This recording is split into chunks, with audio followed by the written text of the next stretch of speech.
एनओली knowledge club YouTube च्यानलमा यहाँहरूलाई स्वागत छ।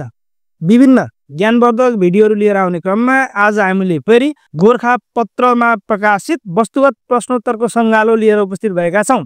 आशा छ यो भिडियो यहाँहरूको लागि अत्यन्तै महत्त्वपूर्ण र लाभदायी सिद्ध हुनेछ। सुरु गरौँ प्रश्नहरू। पहिलो प्रश्न छ, उपभोक्ता अदालतको स्थापना कहिले भएको हो? र यसको सही जवाब छ विक्रम सम्वत 2081 चैत्र 2 गते। विश्व उपभोक्ता दिवसको अवसर पारेर उपभोक्ता अदालतको स्थापना गरिएको हो। सरकारले संविधानको धारा 44 को मौलिक हक कार्यान्वयन गर्न 2075 सालमा उपभोक्ता संरक्षण ऐन जारी गरेको थियो। ध्यान दिनु होला, उपभोक्ता संरक्षण ऐन 2075 सालमा जारी गरेको थियो।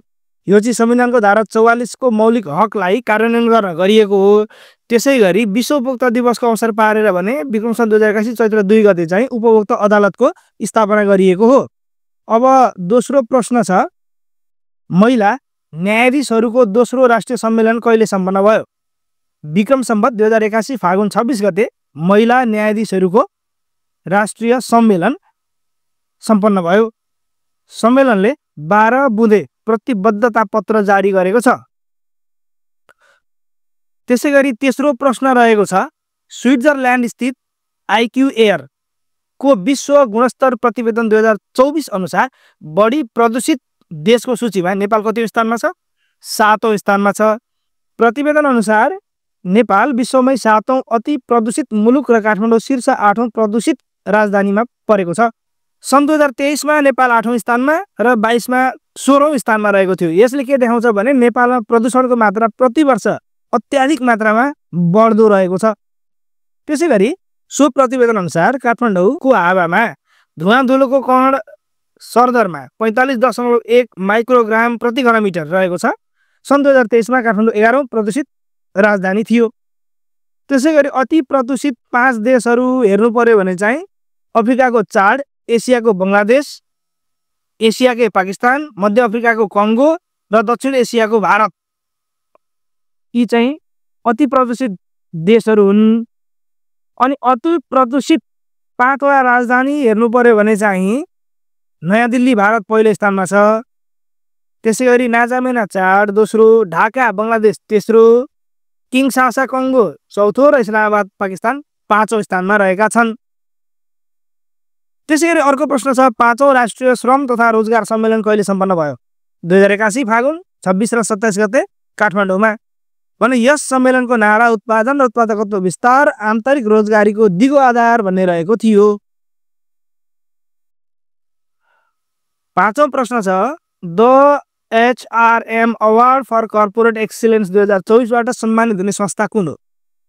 The HRM award for corporate excellence 2024 बाट सम्मानित हुने संस्था एमसेल हो। सरकारले घोषणा गरेको आन्तरिक रोजगार दशक कुन हो? यो चाहिँ 2025 देखि 35 को दशक, सन् 2025 देखि 35 को दशकलाई सरकारले हालै आन्तरिक रोजगार दशक घोषणा गरेको छ। 5औं राष्ट्रिय श्रम तथा रोजगार सम्मेलन 2081 को अवसरमा 2081 फागुन 26 मा प्रधानमन्त्री केपी शर्मा ओलीद्वारा आन्तरिक रोजगार प्रवर्धक दशक घोषणा गरिएको हो।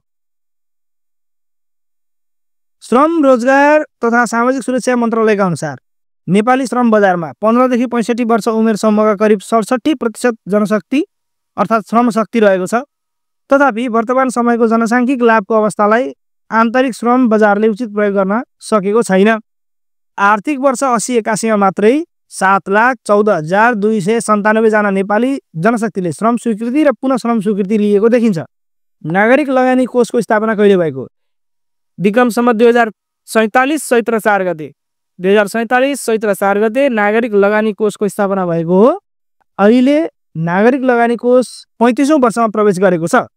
2081 चैत्र 4 देखि 34 पुरा गरी 35औं वर्षमा नागरिक लगानी कोष प्रवेश गरेको छ। भने यसको पुँजीगत संरचना हेर्ने हो भने अधिकृत पुँजी र जारी पुँजी 8 अर्ब छन् भने चुक्ता पुँजी चाहिँ 6 अर्ब 48 करोड 17 लाख रहेका छन्। शेयर स्वामित्व हेर्नु पर्यो भने नेपाल सरकारको 23.34%, राष्ट्रिय बीमा संस्थानको 31.55%, नेपाल स्टक एक्सचेन्जको 10%, अन्य बैंक तथा वित्तीय संस्थाको 15.11% र सर्वसाधारणको 20% रहेको छ। मिसन 2026 अभियान केसँग सम्बन्धित छ? खेलकुदसँग सम्बन्धित छ।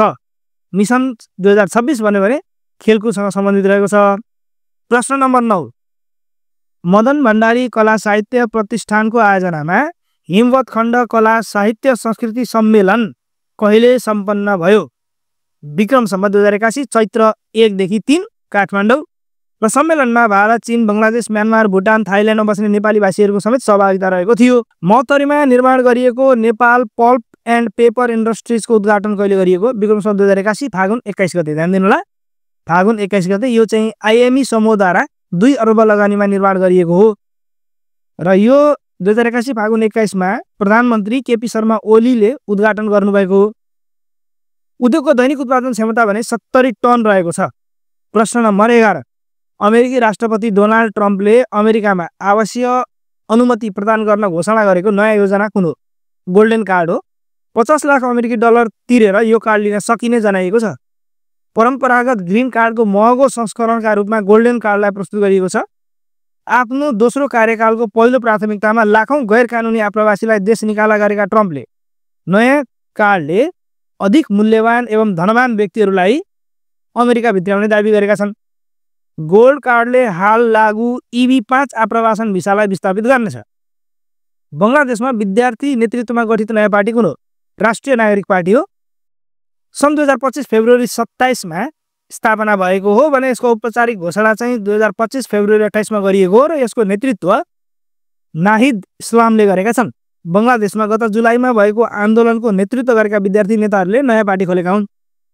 प्रश्न नम्बर 13 जर्मनीको बर्लिनमा Pacific Area Travel Rights Association अर्थात् पटावा द्वारा आयोजित World Tourism and Aviation Summit 2025 को अवसरमा tourism minister of the year अवार्डबाट सम्मानित नेपालका प्रधानमन्त्री को हुन्?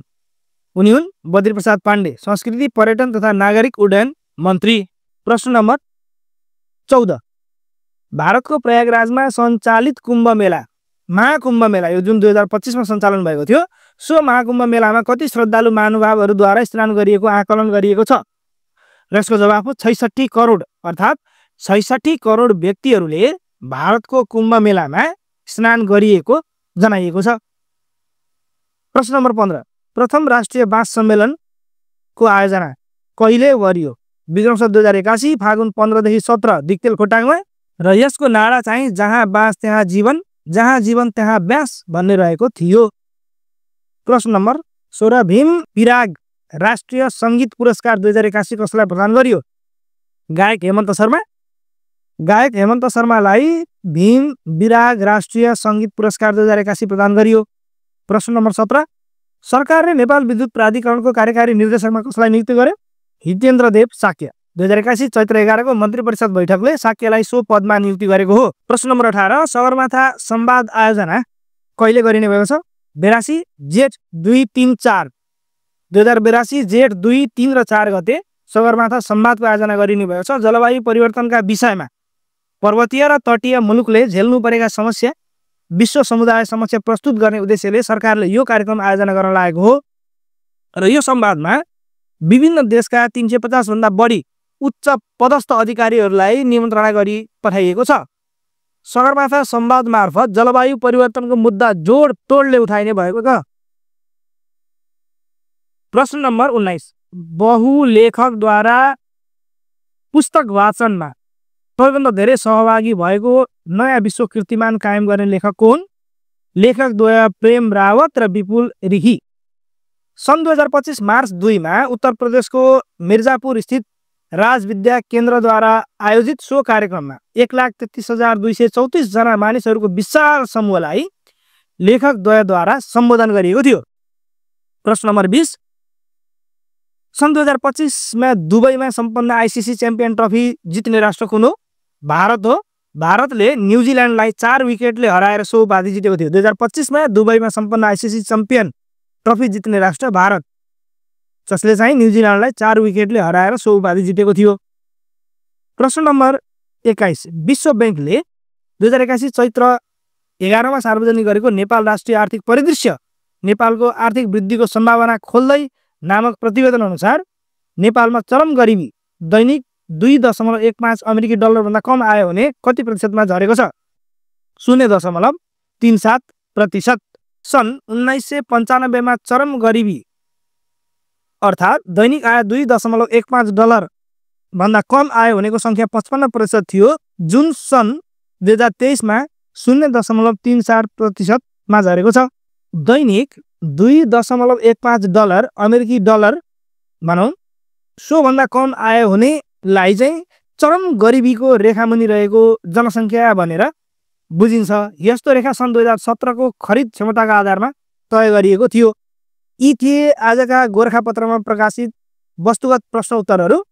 यहाँहरूलाई यो भिडियो कस्तो लाग्यो कमेन्ट गर्न नभुल्नुहोला। भिडियो मन परेमा लाइक र सेयर गर्न पनि अनुरोध छ। साथै हाम्रो यस युट्युब च्यानलमा नयाँ हुनुहुन्छ भने छेउमै रहेको सब्स्क्राइब बटन थिची पुनः हामीले हाल्ने भिडियो प्राप्त गर्नका लागि बेल बटन पनि थिच्न अनुरोध छ। आजलाई यति नै। हाम्रो भेट अर्को भिडियोमा हुनेछ। हवस् त, धन्यवाद।